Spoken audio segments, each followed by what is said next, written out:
Good morning, everyone. Good Sunday morning to you. I am excited about sharing some updates around my raised beds and my gardening, and tying those updates to some life tips. It's been a minute since I've done any updates because we had a rocky start to the introduction of spring, and so I had to replant some things and just kind of get this garden life in order. My name is Stephanie Strong. I am your friend, your sister. I am your personal growth coach and gardener and guitarist and creative, and I just want to be able to sow seeds of love and peace and all of the things that bring joy to my life, with the hopes of bringing joy to your life, and perhaps we can grow along the way. So let me just go on and turn the camera around so I can start with the updates.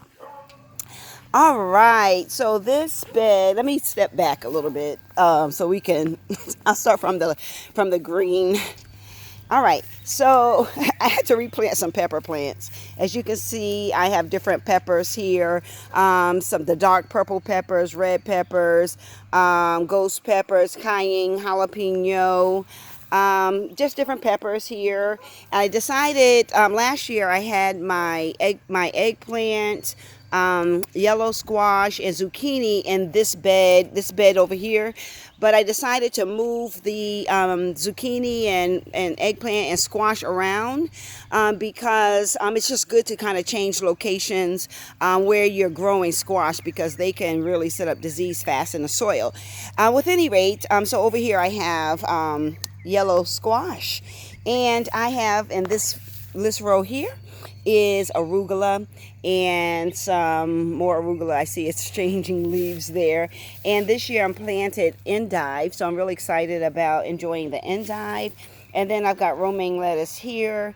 And these two rows here is mixed greens, mustard greens. I got some bug invaders I see eating the leaves, so we got to do something about that. And I've got Swiss chard here, a little begonia that fell off of a plant. I just stuck it in the ground to see what it would do. And I've got some marigolds in there to help with pollination. And yeah, so I separated the endive and the romaine lettuce and the arugula and just put them in some pots, just so that I wouldn't be wasting anything here. And that's what I have here. This is my strawberry little corner, and something is eating away my strawberries. And it's either going to be some insect at the bottom of the soil, and I think the birds are eating my insects, to be honest. I've got here this little curry dwarf plant, if you can see it there, a pepper plant. This is sort of like a little bit of everything, because I wanted to use every bit of this bed. I did have some extra. I was putting flowers here, but I decided to go on and use the extra space for the strawberries. I have dill here. More pepper plants here. I think this is an orange pepper plant there. And as you can see, my onions wintered over and they're still here. So I'm going to be giving these away. I have been giving onion plants away and for people that enjoy onions. This is a garlic chive. It wintered over and it's still thriving.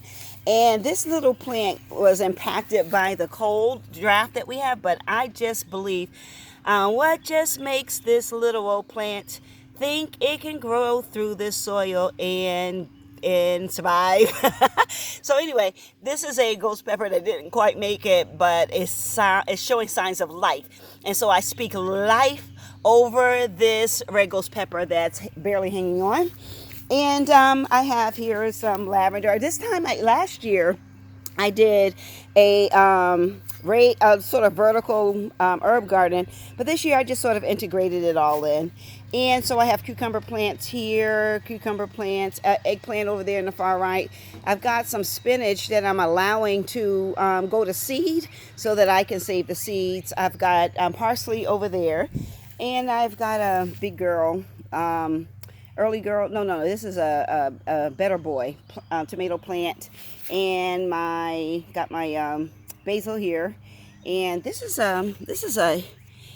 a new plant. I've never done this one before. This is called Sweet Heat. So I'm interested in seeing what that's going to turn out. I've not raised chamomile before, so I've got chamomile this year. That's a little bit different.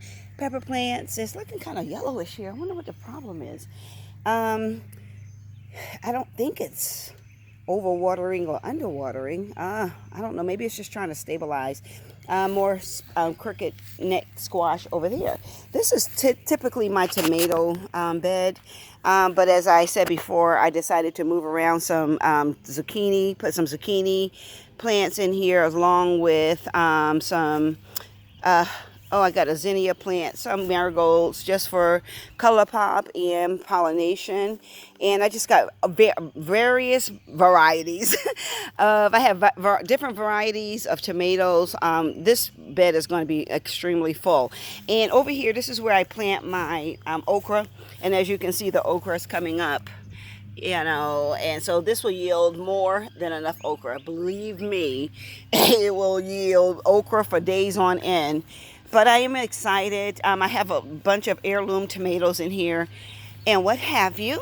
And of course, my little flower boxes. This year, I decided to put some soaker hose down to help with the watering, so I won't have to stand in water so long. I haven't turned them on this morning, but nonetheless, I'm here. Now, I'm so proud of my cilantro. It's doing very well in this corner here, so I'm just going to let it be. So I've got cilantro here. Thyme. Somehow I dropped some seeds, some kale seeds over here, but this is some lettuce greens right here, and pineapple sage, marigolds, and then I've got a sage. I mean, not a sage, but a basil that's trying to come alive. It was impacted by the cold, but it's coming back to life. And so some more spinach going to seed, and of course this is my lemon balm out of control. I have to trim it back and give some of it away, which is not a problem because people are very receptive to having herbs for tea and what have you. I've got some beet greens here. Beet greens. My goodness, mustard greens. Something's eating. Y'all see this? Come on now. We got to put it in, so you already know what I'm going to be doing.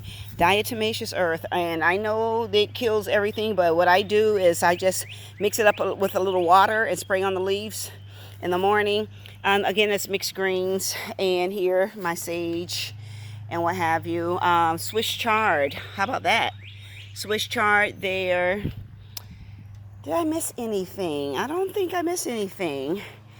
And so here's my garden. So I'll be pulling up these onions, cutting them way back, and then I got too many onions going on here, so I'll probably pull up 2 of those and put some fresh new young onions into the beds. All right, so this is pretty much my garden bed, my raised beds. Oh, wait. This is my little space where I come and just gather myself, my place of peace right in there. I just sit in there, have some devotion and just think and just relax and what have you. But so this year I got inspired by Lead Farmer 73 to do some more, to extend my garden with some pots. So that's what I'm doing here. So I've got some bush beans and what else? I planted, I can't remember the other bean plant, but it's in this pot right here. I know it's some string beans, and I want to say bush beans. I have to look again. Anyways, I have mint here and some vinca plants, sweet potato plants, which I probably will move, chocolate, mint, and that's a plant that sort of wintered over and it's doing something. And this plant hasn't produced any sprouts yet, but I have ginger in there. I put an extra plant in here because I've not grown black cherry hybrid cherry tomato, so I'm like, I'm going to try that this year.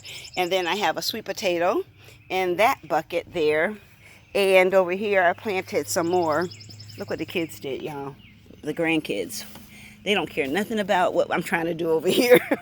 Usually I just have wildflowers over here, but this one came back and I left it, and so this one's coming back, but I went on and put some sweet potato plants down there. So anyway, this is my little wildflower that's going wild, child. Okay, well that just about sums it up. So the life tip for today is keep sowing. In other words, that's church talk for those who are spiritual and understand what it means to sow seeds. But anyway, what I want to share with you is to, if you make some deposits, then you can also make some withdrawals. You understand? So in order for you to see your dreams or whatever it is that you desire to fulfill, manifest, you got to keep going. You have to keep sowing, and you have to keep making deposits into your dream, into your art, into your craft, whatever it is that you want to see flourish. I believe that we are in a season of flourishing, although we're in COVID-19, because as you well know, that sometimes we have storms, but when the storm is over, then we have peace. And this spring was very difficult because the weather was just unseasonably cool and it just could not get stabilized. And sometimes in life you're going to feel unstable. But if you keep your feet planted and keep sowing into the things that you want to manifest and the things that you want to see come into fruition, you will definitely have a harvest. I am calling forth a season of harvest, but you first got to do some planting. All right, good people, y'all have a great Sunday, and I look forward to seeing you on the next go around. Take care and be blessed.